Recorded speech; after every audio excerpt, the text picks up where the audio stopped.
Assalamualaikum warahmatullahi wabarakatuh. Jemaah salat Jumat yang dimuliakan oleh Allah Subhanahu wa taala. Sebelum rangkaian pelaksanaan salat Jumat hari ini, tanggal 23 Syawal 1442 Hijriah atau bertepatan dengan tanggal 4 Juni 2021 kita laksanakan, ada beberapa rangkaian informasi yang akan kami sampaikan. Pada Jumat depan, insyaallah khutbah akan disampaikan oleh yang kami hormati Ustadz Ahmad Nurozi SHI MHI. Sedangkan pada hari ini yang bertindak selaku khotib adalah yang kami hormati Profesor Dr. Amir Mualim MIS. Yang bertindak selaku muadzin ialah Saudara Yusril, yang bertindak selaku imam ialah Saudara Musawwir. Selanjutnya berupa informasi tambahan kepada seluruh jamaah, kami mohon untuk tidak mengaktifkan alat komunikasi berupa handphone dan sejenisnya selama rangkaian sholat Jumat berlangsung. Selanjutnya kami mohon kepada jamaah untuk menempati sosok sesuai dengan penanda merah yang telah disediakan dan menyesuaikan dengan protokol untuk menjaga jarak minimal 1 meter. Kepada jamaah diharapkan untuk dapat menghindari saling bersalaman sebelum dan setelah rangkaian sholat Jumat dilaksanakan. Untuk selanjutnya kepada Profesor Dr. Amir Mualim MIS kami persilahkan. Atas perhatian jamaah sekalian kami ucapkan jazakumullahu khairan katsiran. Tsumma wassalamualaikum warahmatullahi wabarakatuh. Assalamualaikum warahmatullahi wabarakatuh. Allahu Akbar, Allahu Akbar, Allahu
أحسن عملا وهو العزيز الغفور أشهد أن لا إله إلا الله وحده لا شريك له وأشهد أن محمدا عبده ورسوله اللهم صل على محمد وعلى آله وصحبه أجمعين أما بعد فيا عباد الله أوصيكم ونفسي بتقوى الله فقد فاز المتقون وقال الله تعالى في القرآن الكريم أعوذ بالله من الشيطان الرجيم بسم الله الرحمن الرحيم اقرأ كتابك كفى بنفسك اليوم عليك حسيبا. Hamba Allah, hadirin jamaah yang masih diberikan peluang oleh yang menciptakan kita semuanya dalam rangka untuk melakukan upaya-upaya hidup yang kita semuanya tidak tahu pasti akan berakhir, tetapi hidup dalam pengertian yang sebenarnya itu adalah tidak akan berakhir. Hidup yang berakhir itu maksudnya adalah hidup yang sekarang ini di alam dunia yang ditandai dengan istilah mati atau kematian. Yang mati itu sebetulnya adalah jasad atau jasad raga yang kita gambar-gambarkan dalam memamerkan segala apa yang kita miliki dengan segala label-label yang telah dimiliki itu kadangkala akan menjadi salah satu di antara yang menggerus argo kehidupan amal kebaikan kita di hadapan Allah Subhanahu wa taala.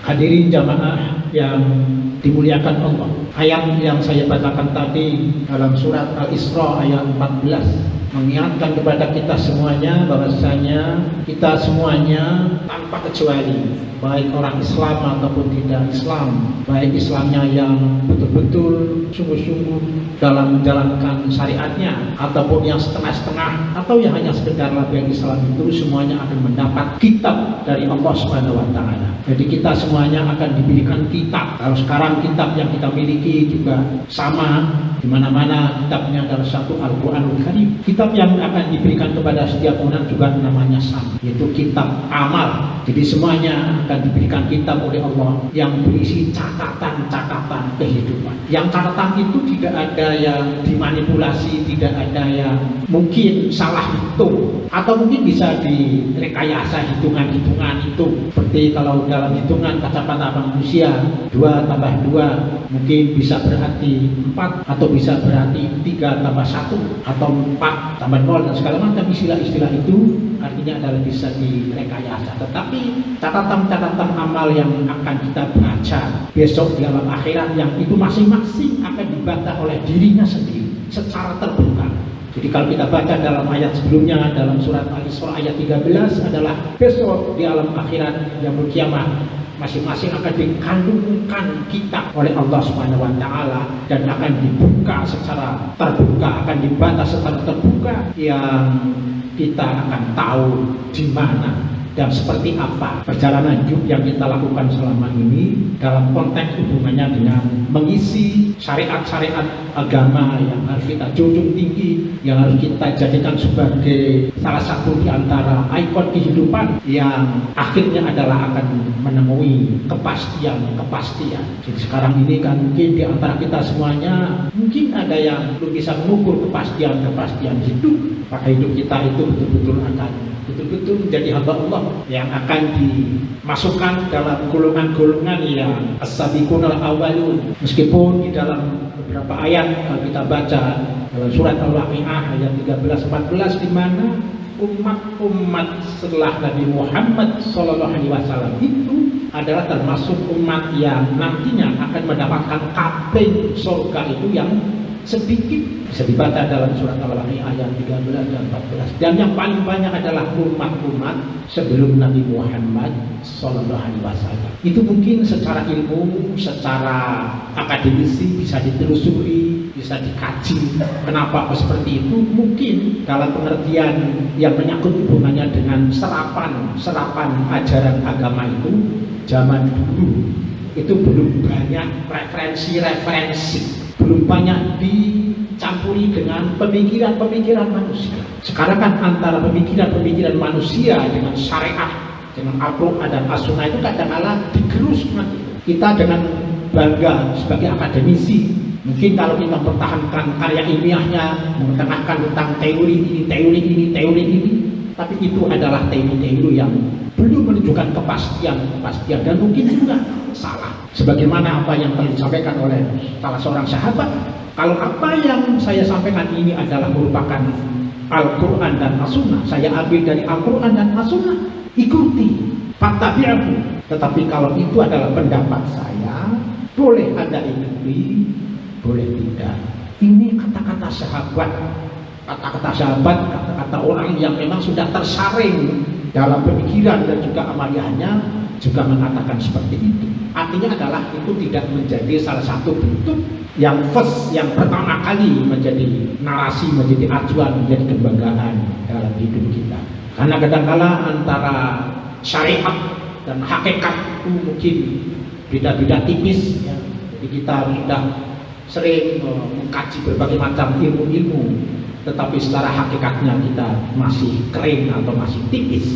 Oleh karena itu, maka dalam konteks ini, dan ini adalah kalau kita membaca ayat-ayat Quran, semuanya adalah yaqin, 100% tidak ada innallaha la yukhliful mi'ad.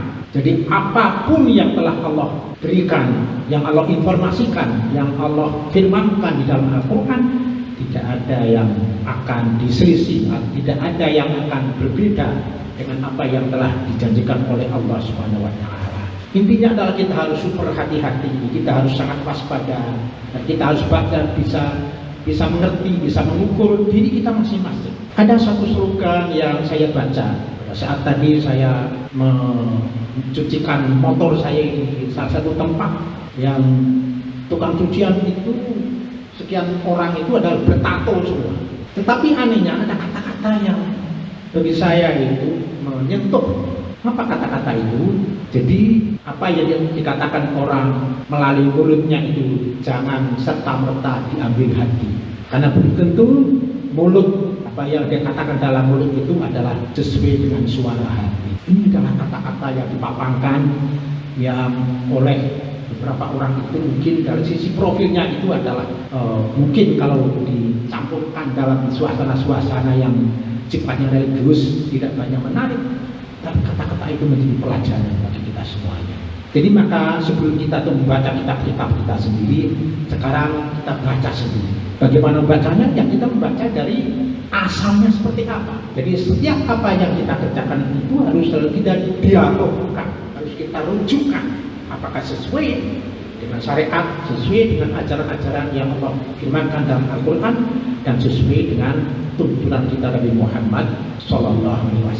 Karena dengan dua rujukan itu, dengan referensi itu, Allah menjanjikan intamasaktum bihima lan tadillu abada, tidak akan sesat selama-lamanya. Tetapi kalau kita masih banyak mengikuti pikiran-pikiran orang dan mengesampingkan pikiran-pikiran apa yang telah Allah berikan, maka kita juga akan terlena dan kita akan jadi orang-orang yang betul-betul tidak mengerti arah kehidupannya. Salah satu catatan yang saya juga sampai sekarang terngiang-ngiang pada saat saya memberikan semacam catatan ujian dalam satu disertasi, kemudian saya banyak mengungkap ayat-ayat Al-Quran. Ada salah seorang yang mengatakan, jangan terlalu banyak ayat-ayat, ini bukan ceramah. Ini kata-kata yang bagi saya sampai sekarang menyentuh hati saya. Dan ini adalah orang-orang kita sendiri mengatakan seperti ini. Artinya adalah dia sendiri pikirannya belum sampai kepada pikiran-pikiran hati, tapi baru pikiran-pikiran yang lepas, yang mungkin dia baru terbawa tentang akademisinya, dia pernah belajar di luar negeri dengan teori-teorinya, sehingga itu menjadi kabur dalam menerjemahkan syariat-syariat Allah. Mudah-mudahan hidup kita itu selalu terkawal dengan adanya kebenaran-kebenaran yang akan diuji, dan kita akan mengetahui akibat-akibat yang kita lakukan. Dengan demikian kita mohon kepada Allah, mudah-mudahan kita menjadi orang-orang yang hasanah di dunia wa hasanah fil akhirah. Barakallahu li wa lakum fil Qur'an mabin wa nafa'ani wa iyyakum bima fihi minal ayati wa al-hakim. Taqabbalallahu minna wa minkum innahu wal ghafurur rahim. Alhamdulillah mahtasaman lam yalid wa lam yulad wa lam yakul lahu kufuwan ahad. Asyhadu an la ilaha illallah wahdahu la syarika lah wa asyhadu anna Muhammadan abduhu wa rasuluh. Allahumma shalli ala Muhammad wa ali Muhammad kama shallaita ala Ibrahim wa ala ali Ibrahim وبارك على محمد وآل محمد كما باركت على إبراهيم وعلى آل إبراهيم إنك حميد مجيد. فيا عباد الله أوصيكم ونفسي بتقوى الله فقد فاز المتقون. إن الله وملائكته يصلون على النبي يا أيها الذين آمنوا صلوا عليه وسلموا تسليما. اللهم اغفر للمسلمين والمسلمات والمؤمنين والمؤمنات الأحياء منهم والأموات إنك قريب مجيب الدعوات برحمتك يا أرحم الراحمين. اللهم أرنا الحق حقا وارزقنا اتباعه والباطل باطلا وارزقنا اجتنابه.